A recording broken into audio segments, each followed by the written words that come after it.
And good evening, everyone. It's Sunday, August 9th. It's hard to believe so much of summer is already gone by. You're watching Last Week Today, and we're a compilation of the most important stories of the week from both legacy and new media. My name is Chuck Black, and my partner in crime tonight is the very smoke filled Richard Gagnon. Richard, what's going on? Well, my voice is not doing well. You are in British Columbia. You are close to some of the fires we're going to be talking about tonight. How is it affecting you? Well, the smoke is drifting in. It's giving me a nice red glow through the smoke. Um, it's unfortunate that the smoke is really affecting my throat. Yeah. Hopefully, I can clear it up in the next couple of days. We're over with, but we'll see. Shall we jump into our first piece? Marianne is going to come and join us a little bit later on if your voice kicks out. And frankly, she likes to talk. She may join us anyway. But we're going to go on to our first piece right now, if that's okay with you. Yep, let's go. Our first piece tonight is all about the fires. British Columbia has declared a province. Oops, that's the wrong one, I believe. Let's see my right one over here. Here it is. British Columbia has declared a province-wide state of emergency. Now, according to the August 8th CBC News post on the topic, BC declares province-wide state of emergency as wildfires force thousands out of homes. Now, a fast-moving wildfire in British Columbia's Okanagan region, dubbed the Bald Range Fire, has forced over 20,000 residents to evacuate from communities along the Okanagan Lake, including Summerland and Peachland. Richard, are you around there, or are you in a different area of BC? I'm about a 2 or 3 hour drive north of that. So you're getting the smoke from that area, is that correct? Oh, yeah. Wow. Here is an interesting video made by a local resident and posted on Facebook. He just drove into the fire, had no idea what he was doing until it was way too late. Here we go.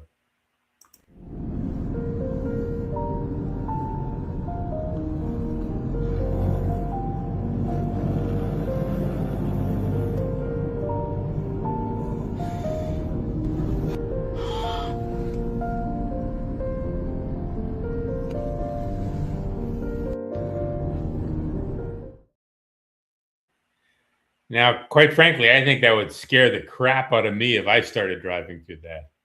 Yeah, it would. Yeah. It's what? I think that would scare me too.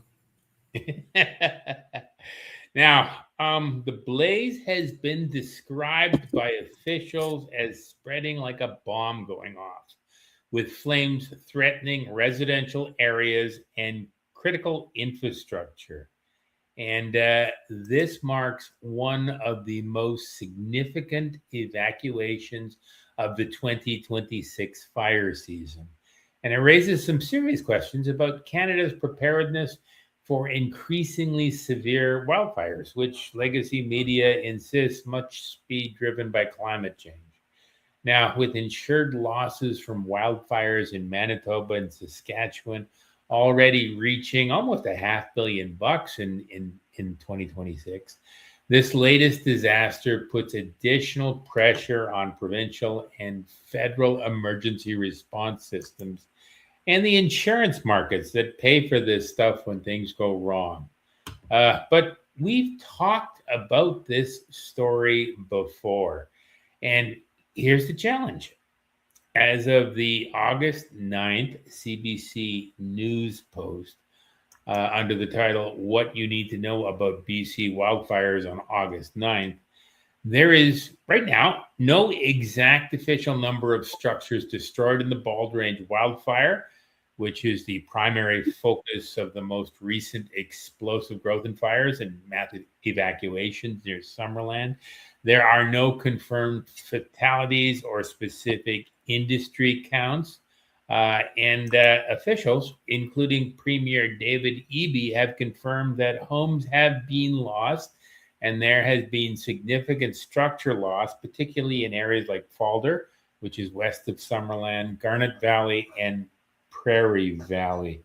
And I don't mean to belittle the fire. Videos from Falder near Summerland show empty foundations, skeletal vehicle remains, and widespread destruction, with the fire's perimeter map indicating that it has overrun numerous homes. And the Pear Lake wildfire destroyed structures on about 120 properties. At least that's an anecdotal account. The Bradley Creek wildfire, which is the north end of the Okanagan Lake, is believed to have destroyed at least 230 properties. However, the exact scale of the fires remain unclear because there are still active fire zones preventing full damage assessments. And local officials, including the Summerland's mayor, have stated they do not yet know the numbers of casualties or the amount of damage because the crews are prioritizing firefighting. I'd go so far as to say that no casualties have yet been confirmed and no specific confirmed civilian or firefighter injuries have even been detailed in the official government updates. Now, we noted in our July 20th Freedom Forum segment on Ontario fires that the government firefighters use something called community level prevention. And this is a euphemistic phrase for centralizing the funding and control of firefighting at more senior levels of government, perhaps at the federal level in some cases. Now, this community level prevention requires something called predictive asset staging. This is a computerized accounting methodology promoted by Deloitte, among other things, but it's designed to fight fires centrally. And it's heavily dependent on remote sensing tools and AI algorithms. And my fear right now is that the AI algorithms are running nuts without any real data, without effective real observations to update and validate the algorithms. The predictive asset staging won't order the men to the fire where it's needed. And that's why the fires are going so fast and furious. Richard, what do you think? Yeah, this is all new for AI. I don't know how that's going to work out. Me neither. What's going to happen to you? Will you be evacuated over the next little while? Oh, heck no. I won't go. Still, it strikes me as being ever so slightly dangerous for you to be up there if the smoke's already getting into your lungs. Well, there's nothing I can do about it. So, so as long as the flames don't come, I'm fine here. And that's fair. What do you think about the idea of the fires are being fought in a centralized manner using AI algorithms, and no people need to be involved, and that's why it's so hard to fight them right now? Yeah, right. I don't see AI out there fighting the flames. My fear is that I see AI tasked with trying to fight the thing, and they're failing. Yeah. It's crazy. Shall we go on to the next piece? Absolutely. Also in the news this week, let me see if I can pull up the graphic. That's my favorite graphic. Also in the news this week. Now, Prime Minister Mark Carney's government is attempting to secure a comprehensive free trade deal with the Trump administration before a mid-August deadline, evidently sometime around August 19th. there is a deadline for imposing a 50% tariff on a wide range of Canadian goods, things like alcohol, dairy-related things, autos, plywood. Overall, it's supposed to affect $20 billion in exports annually, and Canadian Prime Minister Mark Carney wants to get this out of the way so everybody can start acclaiming him as the best prime minister ever, I guess. Now, to this end, Canada has offered concessions, such as removing retaliatory auto tariffs, adjusting dairy quota interpretations, and restoring U.S. alcohol sales in provinces where Doug Ford isn't, all the while seeking relief on existing U.S. steel, aluminum, and other tariffs, plus ensuring that critical minerals, energy, and defense cooperation continues. Now, the talks intensified this week amid signs of a short-term economic recovery. Mostly it's just strong July job numbers, but there's still lingering uncertainty from the broader trade war and how people think that will affect jobs in the Canadian economy overall. Now, for more on this story, we can check out the August 9th, 2026 India Today Global on YouTube post under the title, Trump's 50% Canadian tariff threat. Carney races for deal before August 19th deadline. And I think it's kind of amusing that the best story on this that I could find is a story from India. Here we go anyway.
I like the Indian music. I think that's cute.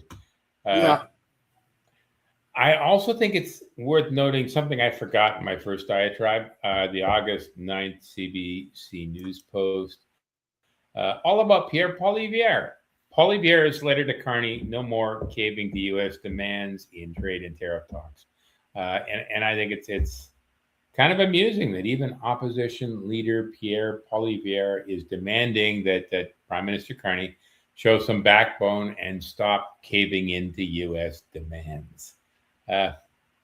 Any comment on the situation, Richard? No,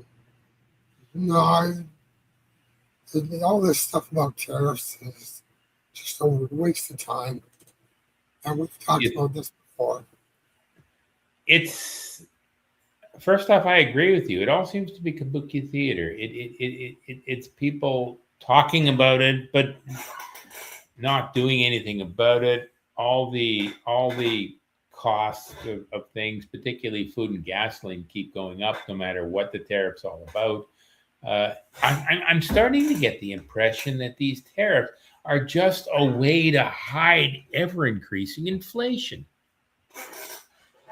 Well, yeah, of course. What, you've known this before? I'm the one slowing the uptake.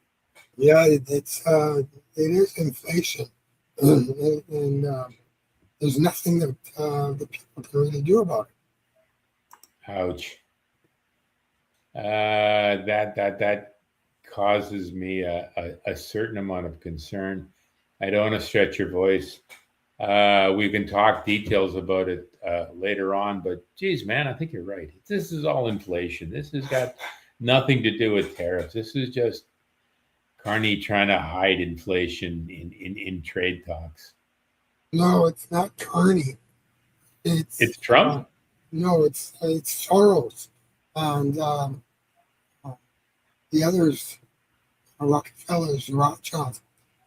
They've been wanting inflation for a long time, but inflation has always been kept under control. So they want this to happen because they need to have people die. So they need to have more debt generated by the people.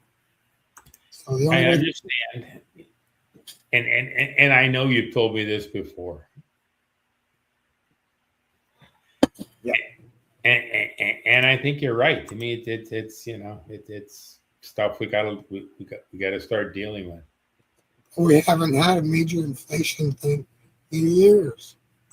Yeah, I think we had inflation in the late '70s, early '80s before Reagan brought it under control. Well, yeah. Then of course, all of a sudden, the wealthy people weren't making as much money anymore. Yes. So they needed to get the inflation going. I don't know. You've given me some ideas. I'm gonna go into this in a little more detail next time we get together. But I think it's about time we go into this a little bit more. Would you like to go on to our next piece? Okay. I'm sorry. I know you're trying to pace yourself. This is something I've been wanting to talk about for a long time. We talked about it last week a little bit. We talked about it a little bit the week before. And this is all about the Republican-led Senate Homeland Security and Government Affairs Committee. And it has voted to hold Dr. Anthony Fauci in contempt of Congress, which I think is a good thing. Now, this followed hot on the heels of a July 29th hearing in which the former National Institute director and a key figure in the U.S. COVID-19 response, he appeared before the Senate under a subpoena. He invoked his Fifth Amendment rights against self-incrimination more than 100 times and declined to answer questions. I think at one point he declined to answer a question about what color his tie was. So he refused to say anything. Now, committee chairman, Senator Rand Paul on the left, and Republicans focused on the origins of the pandemic. They asked Fauci questions about that. They alleged funding of research linked to the Wuhan Institute of Virology, sneakily funded by the American government. They talked about prior congressional testimony, which didn't match what he was saying today. They talked about alleged funding of research linked to the Wuhan Institute of Virology, or maybe I said that one before. And they also talked about Fauci, his pandemic era policies, and his edicts and his stupid demands during COVID. Wear a mask, don't wear a mask, stand 6 feet away, don't worry about standing 6 feet away, stay indoors, never go outside unless you go to a restaurant, all sorts of weird things that nobody understood at the time. Now, Fauci, for his opening statement, he accused Paul of an obsession aimed at trapping him into statements that could support prosecution, and said he acted on legal advice, which seems fair because he had said so many contradictory things over the last 5 years. Now, Republicans argued the Fifth Amendment did not apply to Fauci because former President Joe Biden issued Fauci a preemptive pardon covering everything he could have done, even the stuff they haven't found out about yet, from roughly 2014 through to January 2025. This removed federal criminal exposure for prior conduct, and that Fauci's limited opening remarks waived any remaining privilege he may have. He can't incriminate himself. All he can do now is tell the truth. Now, Democrats called the protest a partisan stunt that risks damaging congressional oversight and public health discourse. And Fauci's counsel, I guess before he got kicked out of the chamber, described the vote as a crude political stunt, which, you know, who knows? Maybe it was a crude stunt, but it was certainly was trying to get some clarity about what happened 6 years ago in Canada, in the United States, in Europe, all around the world. Really, really stupid stuff went on, and now we're all pretending it never happened, and I don't think that's a good thing. Now, according to the August 6th C-SPAN post under the title, Senator Paul says he will refer the committee-approved resolution to the Department of Justice. Paul indicated the committee would refer to the matter to the Justice Department for prosecution, rather than seeking a full Senate vote, which typically requires 60 votes. And Paul doesn't think he can get 60 votes. He's got maybe 52. Now, criminal contempt of Congress is a misdemeanor that doesn't carry a lot of problems. It carries fines and up to 1 year in prison. As for the reports, the Department of Justice confirmed receipt of the referral and said it was reviewing it. No charges have been filed as of press time. And overall, the episode reflects ongoing partisan divisions over COVID origins, appropriate response measures, and overall accountability for the things that worked and the things that didn't work. But there are no major official Canadian government actions, no Canadian parliamentary hearings, no Canadian legal proceedings directly tied to Fauci's testimony going on right now. Although, frankly, there should be, because what happened in the States happened in Canada to a greater extent. We were locked down more. We were locked down more seriously. The police beat up people honorably protesting in public, and all sorts of bad things happen. But there is a few things going on. There is the Allison inquiry. Let me see. That's way up here. This is actually the July 7th Wiretap media post talking about the bad things that happened during COVID. It's called a report. Trudeau subverted health and safety laws because the vaccine would never pass health and safety standards.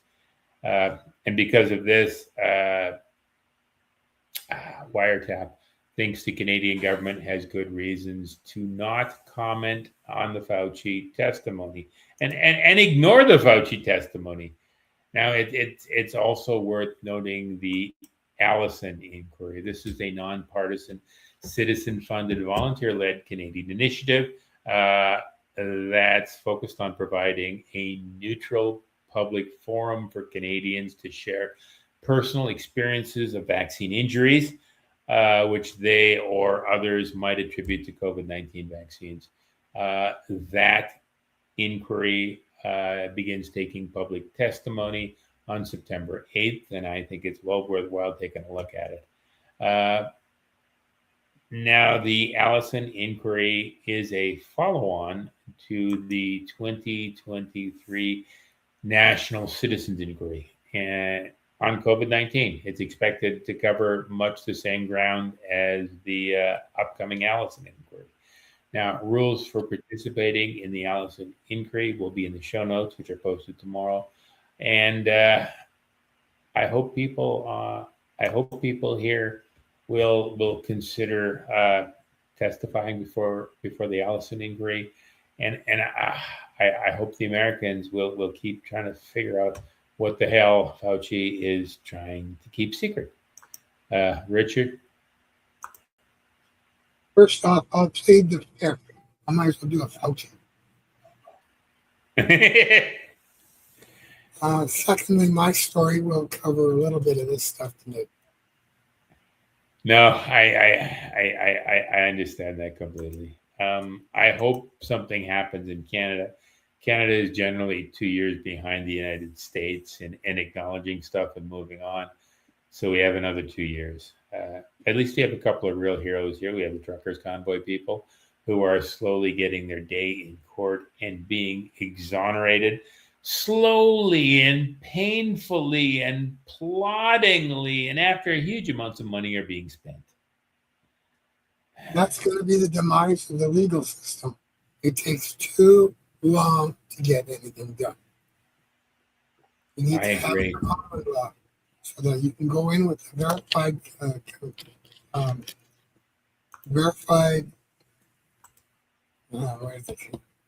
not complaint.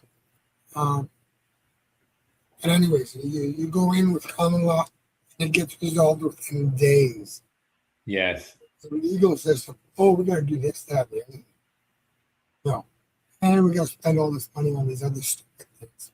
I think the legal system in Canada has been commandeered by secretaries and their processes. Nobody discusses law anymore. It's all about, well, this step has been taken, now this step has been taken. As long as all the steps are taken in the correct order and all the signatures are signed appropriately, no crime has been committed. There has been no crime if there's no victim. Yeah. And if you can't bring forth a victim, there is no crime. So that's it. It's done. That is what I think. Let's go on to our next piece. This one is, I find to be an interesting piece. Now, as outlined in the August 9th, the Telegraph Post, Iran names price to reopen Strait of Hormuz. Now, according to that piece, the Iranian government is demanding financial compensation for the war before it reopens the Straits of Hormuz. This is a last-minute concession. It just came out today. It shocked everybody, and it seems to be a last-minute concession demanded by the Iranians, which dampens hope for a deal actually being made. Now, speculation had been building for days that an agreement was emerging that would restore safe passage in the vital sea lane following direct negotiation between Oman and the Islamic Republic. Oman was acting as an intermediary, but there was hope there. Now, according to Abbas Araghchi, the Iranian foreign minister, he said that while a deal was close, reopening the strait would depend on other conditions, including financial compensation. So the deal's not close anymore. Just like the other, I guess it's 100 times the deal has been close since February of this year. Now, one thing I should mention is the new deal suggests growing Iranian confidence that it can squeeze more concessions out of U.S. President Donald Trump. Add to the confusion the August 9th CNN post under the title, Pentagon asked defense companies to ramp up production as stockpiles run low during Iran war. That piece notes that the U.S. government is attempting to use the pause to rebuild its warfighting capacity because it's running out of missiles. This is something that the Americans perhaps would need to do if peace was at hand. They could build up their missiles after peace has been announced, but they don't really believe there's peace on the way. There's also Israel Prime Minister Benjamin Netanyahu, who has rejected Trump's 15-point Gaza peace plan and insists on full disarmament of the Hamas group before any Israeli withdrawal. That's just Netanyahu throwing a spanner into an agreement again. Before he's attacked people when peace was about to break up. Near as I can tell, the Iranians don't want a peace. The Israelis don't want a peace. Trump wants a peace, at least for that week period around the midterm elections. But other than that, I'm not even sure he actually wants peace. I would argue that while there is no war today, there is a good chance that there will be a war tomorrow. Richard? Yeah. Netanyahu is such an idiot. Yeah, agreed. He's just a pain in the rear. It's time to get rid of him.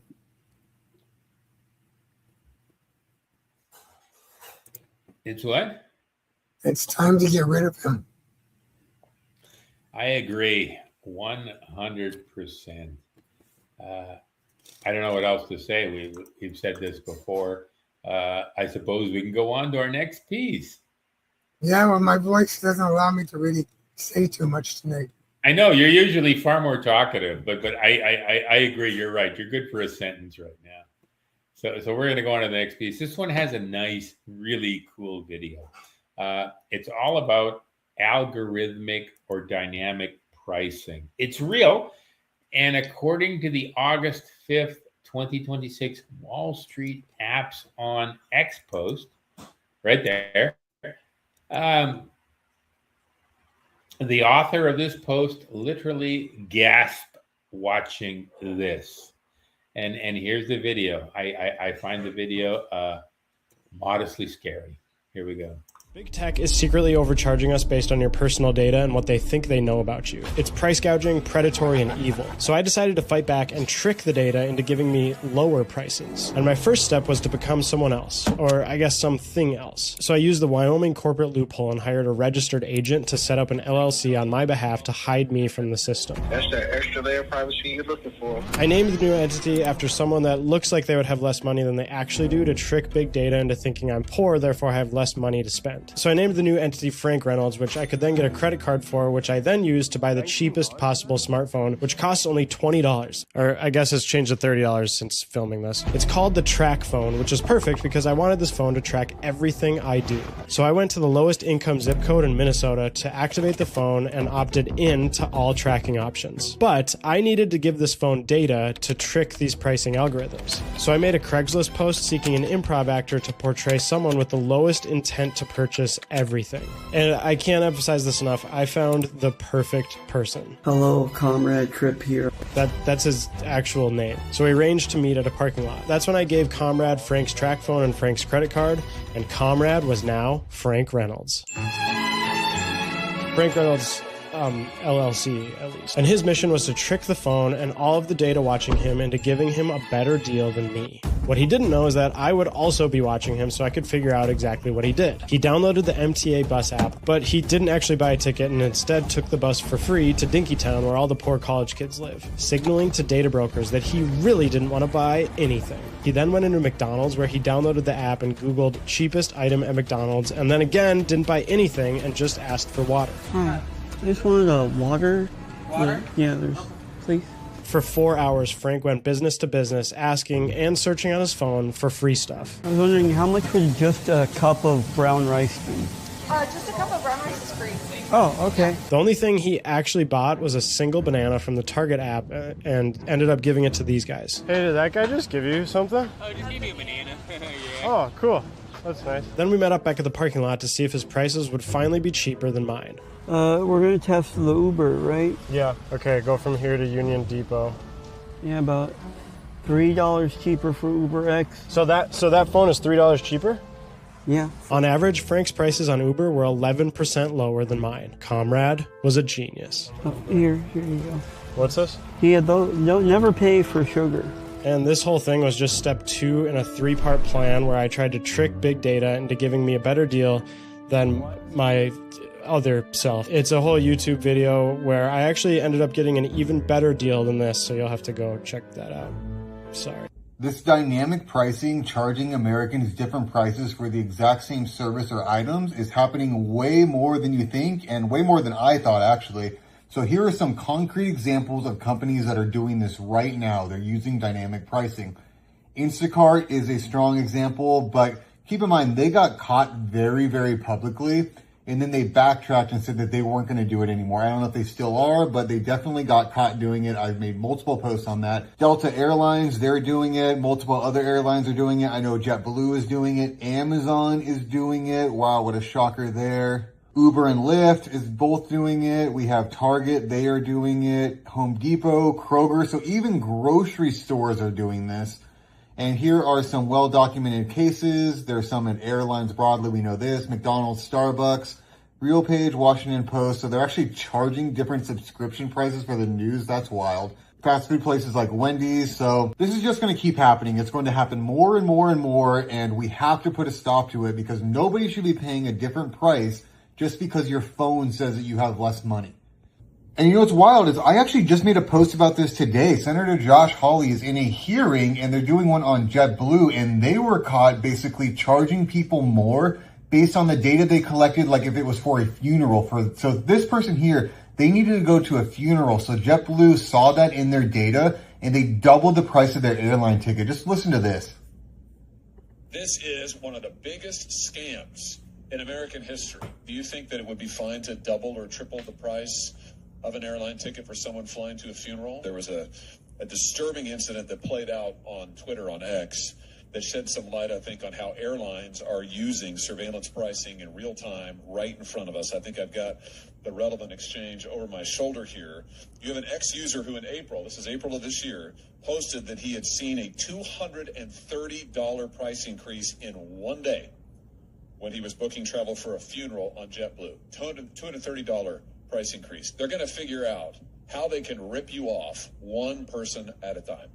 They're not going to charge you the same fare they charge your neighbor. They're not going to charge you the same fare as the guy sitting next to you in the seat. They're going to figure out how they can bilk you out of every dime they're willing to pay every time you step on an airline. And it's not just going to be them. It's going to be the grocery stores and everybody else until we figure out how to bring transparency, how to bring honesty, and some protections to the American.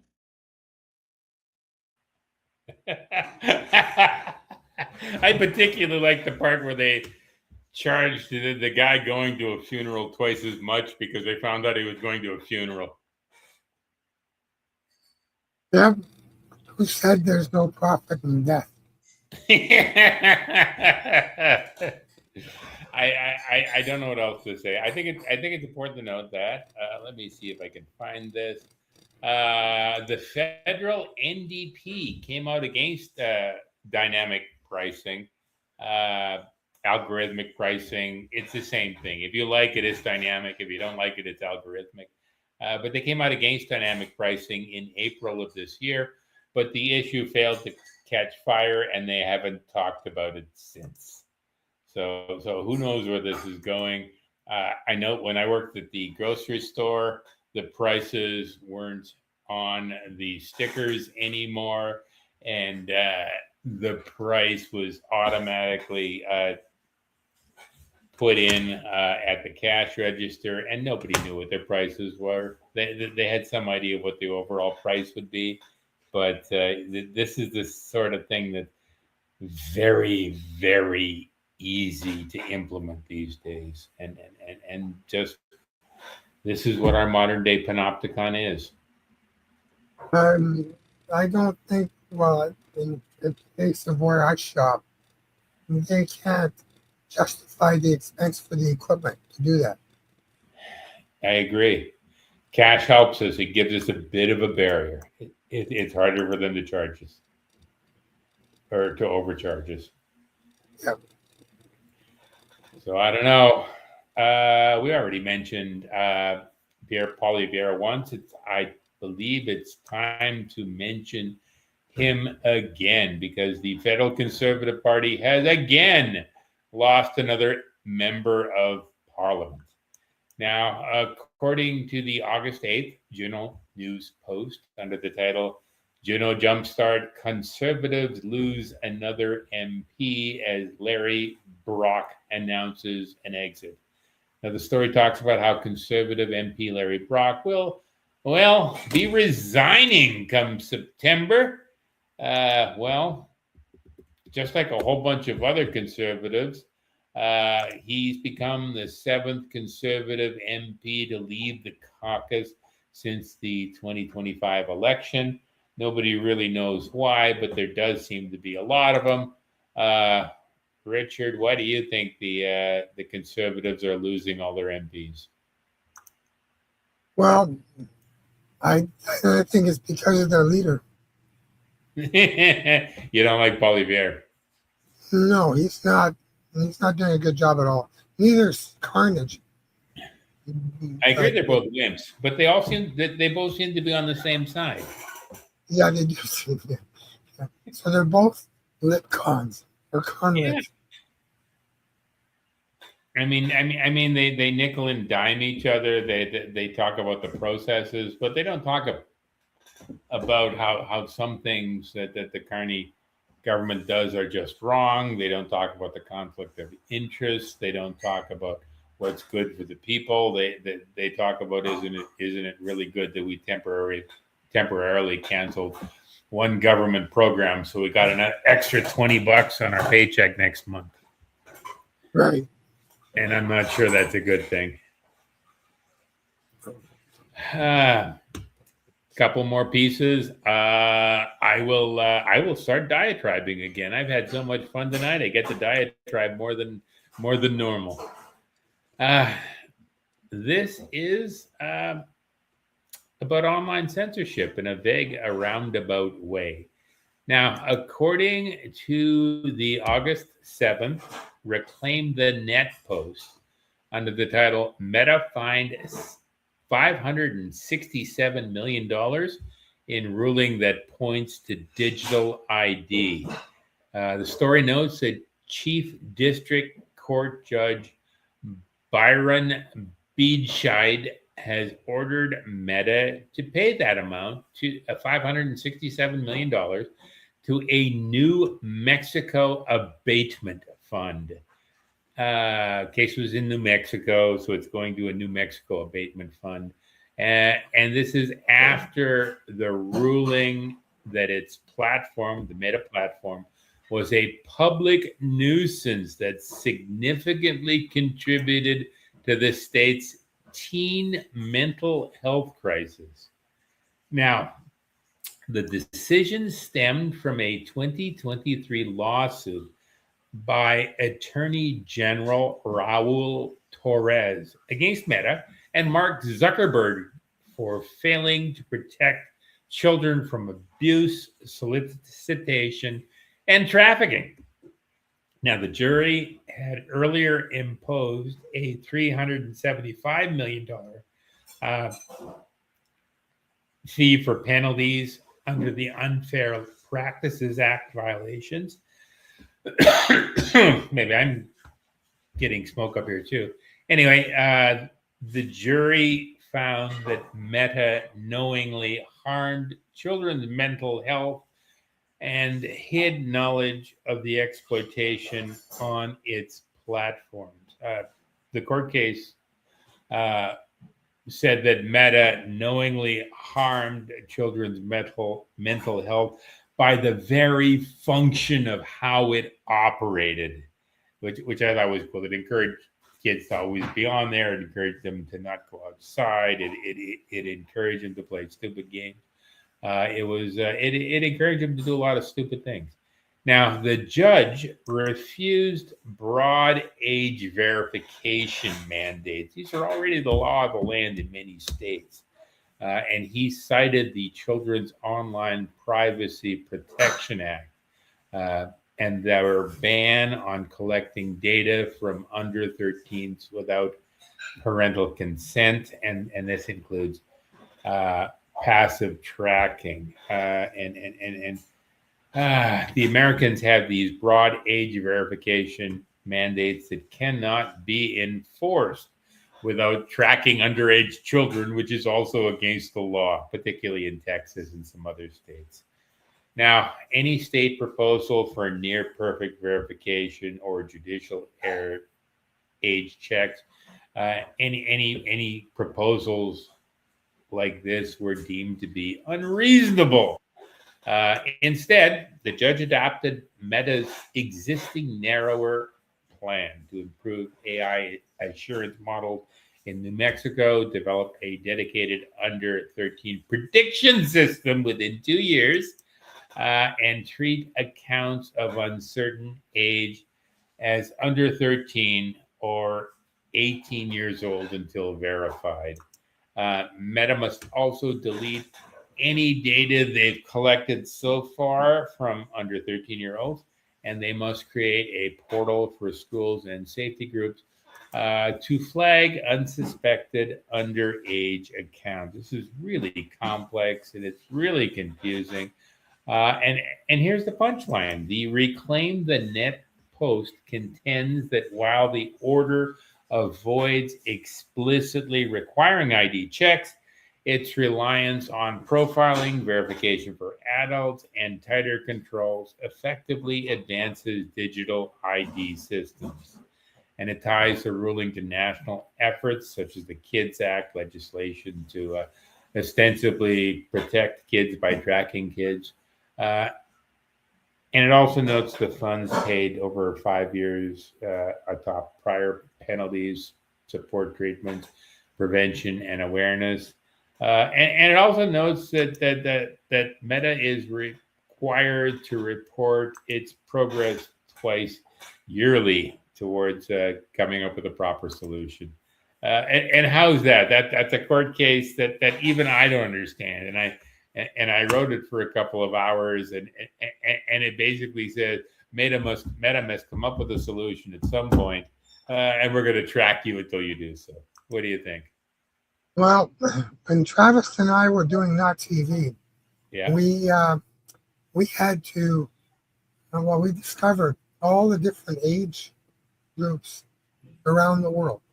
yeah, In some countries, 12 is the age of majority, and of course others aren't until 21 or 22.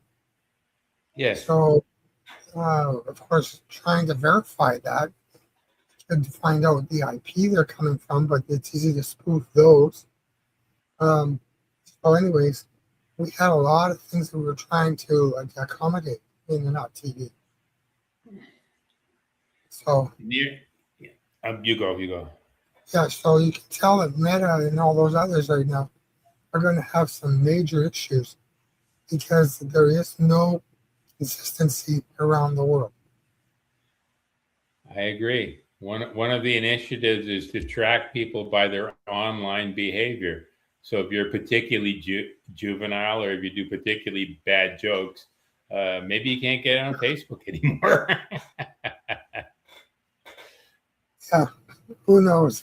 Anyways, it is going to be an issue, and it still is. It has been for, 15 years now.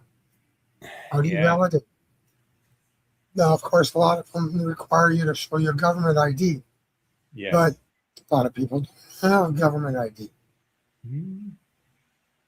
So they're going to be restricted or not allowed to get onto the internet. And if so, then they won't have to pay taxes because they won't be able to be online to pay taxes.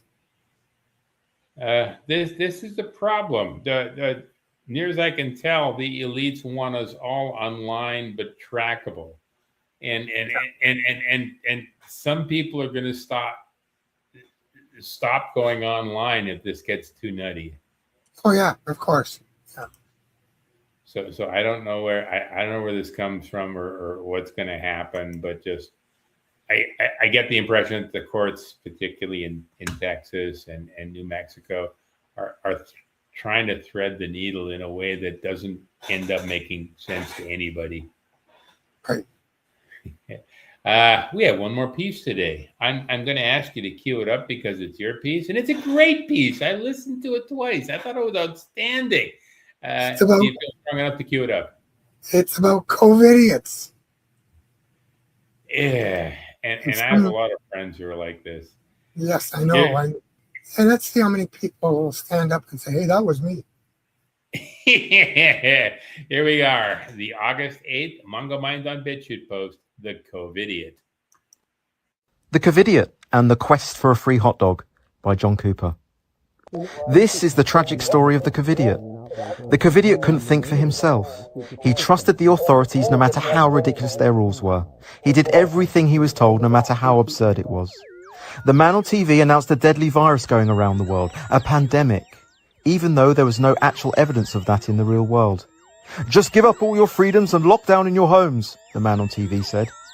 The COVIDiot was hypnotized by all the marketing slogans thrown at him and complied immediately. The COVIDiot was told by the man on TV to keep a lookout for anyone that was not following orders. He saw a man walking in his neighborhood, breathing fresh air, and therefore putting everyone at risk. The COVIDiot had to do his bit for the community and decided to report him to the police. The COVIDiot needed to go for his essential shop. He decided it was better to be safe than sorry and drove in his car alone with his mask on. As he was driving, he saw all the gyms were closed, but McDonald's was allowed to stay open. They really do care about our health, cheered the COVIDiot. Stay back 6 feet, the COVIDiot shouted in terror as someone came close to him. The COVIDiot made sure everyone he saw were no closer than 6 feet from him. Any closer than the COVIDiot thought it would almost certainly catch the virus. As he walked around, he noticed the books, toys, electronics, home decor, bedding, gardening supplies, sports equipment, makeup, craft materials, stationery, furniture, seasonal items and outdoor gear were all closed off from the public. Yet the alcohol section remained fully open. The COVIDiot didn't see any issue with this as he strolled past. The COVIDiot was delighted as he finally found what he was looking for, something that would guarantee his survival. On the way home, the COVIDiot stopped off in his local restaurant. He panicked as there were so many dirty spreaders in there. However, when he sat down and his meal arrived, he took his mask off. "Oh goody, the virus can't get me if I'm eating my dinner," said the COVIDiot proudly. That evening, the COVIDiot watched the countless TikTok videos of doctors and nurses doing synchronized dance routines that would have taken hours and hours to rehearse and perform during a supposed pandemic. However, the penny didn't drop for the COVIDiot that the hospitals were obviously empty. The next day, the COVIDiot received the sad news that his nan was dying in her care home. But the man on TV said people could not see their loved ones because they need to stay home and stay safe instead. The same day, a Black Lives Matter rally took place near the COVIDiot's home, and the man on TV said you couldn't catch the virus if you're at a BLM rally. "Oh, wonderful luck! I'll go to that instead," said the COVIDiot. A few months later, an experimental jab was rushed out, despite real vaccines typically taking years of research, trials and testing. The man on TV bombarded the COVIDiot with new marketing slogans. "Your shot to get back to normal. Protect your loved ones, get the vaccine. Do it for the greater good." Of course, the COVIDiot followed orders unquestioningly. Despite getting the jab that was meant to protect him, the COVIDiot was told he had COVID a few days later.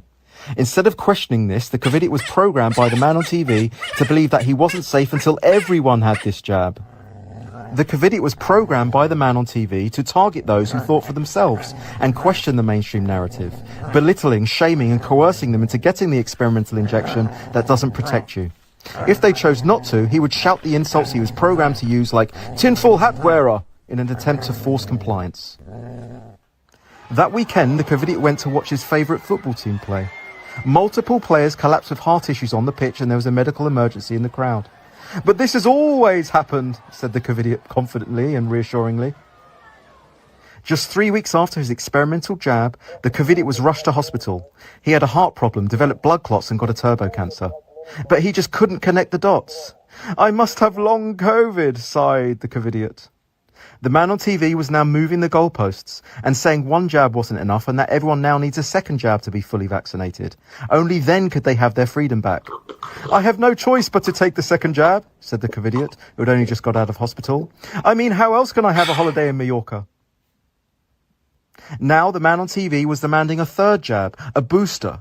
Only then could you get your freedom back. But with this, you could get a free hot dog. Hurrah! Whooped the COVIDiot, holding his free hot dog aloft in triumph after getting his booster. Look at all those pathetic anti-vaxxers who have missed out. A few days later.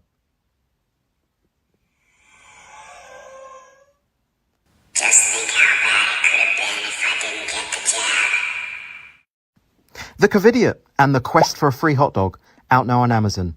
The perfect gift for your COVIDiot friends and family to remind them how fucking crazy they went.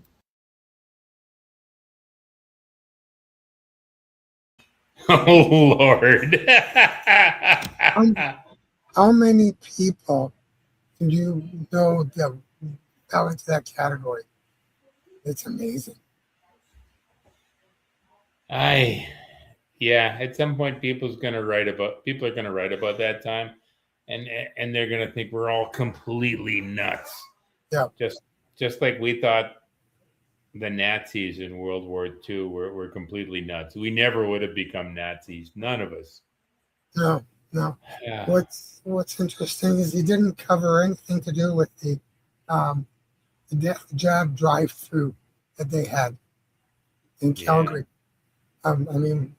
When I was riding my bike down to the rallies, it was one of those places right as I was heading down, and it was an Alberta government parking lot because the building wasn't open, so they had cars driving through, and they were getting those, just roll down your window, get your death jab.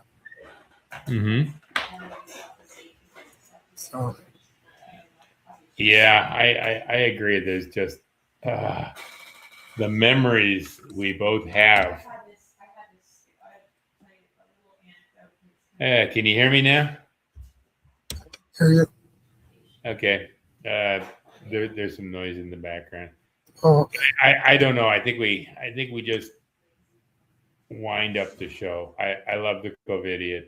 We'll include show notes tomorrow if anybody wants to buy it.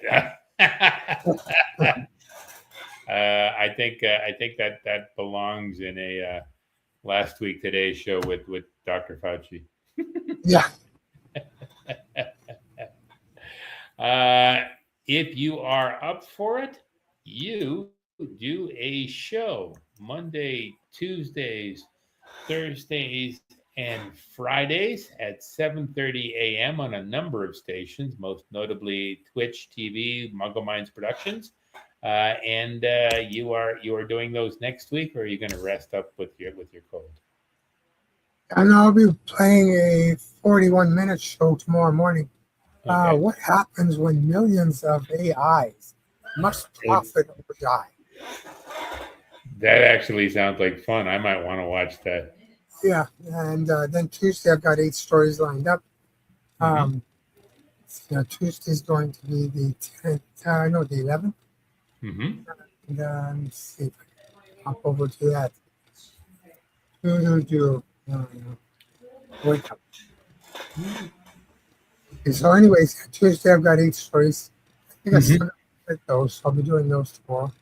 And then Thursday I'll be doing another 1-hour show, roughly. Okay. And Friday I'll be doing another 8 stories. So now out of those, I'll find stories for us for next Sunday. Try not to talk too much for the next couple of days. I don't. Today has been a more extensive day. Thank you for coming on anyway. I deeply appreciate it. It's always a pleasure to work with you. And get well soon. Hopefully the fires won't come too much closer. Yeah, gotta get rid of the smoke. Actually, I think we're supposed to be getting rain. That'll help a lot. Just check here. Yeah, tomorrow we're supposed to get rain in the morning. Okay. So we'll see. But the temperature is not quite as hot. So that's a good thing. That sounds good. That sounds good. As for Freedom Forum, as for last week today, we normally record every Sunday night at 8 p.m. Eastern Time on a variety of internet platforms, including the one you watch. We republish next day with the show notes on our Substack page at chuckblack.substack.com. And most of our stuff slides behind a paywall after a month or so online. So if you'd like to maintain access, the easiest thing to do is to sign up for a monthly subscription.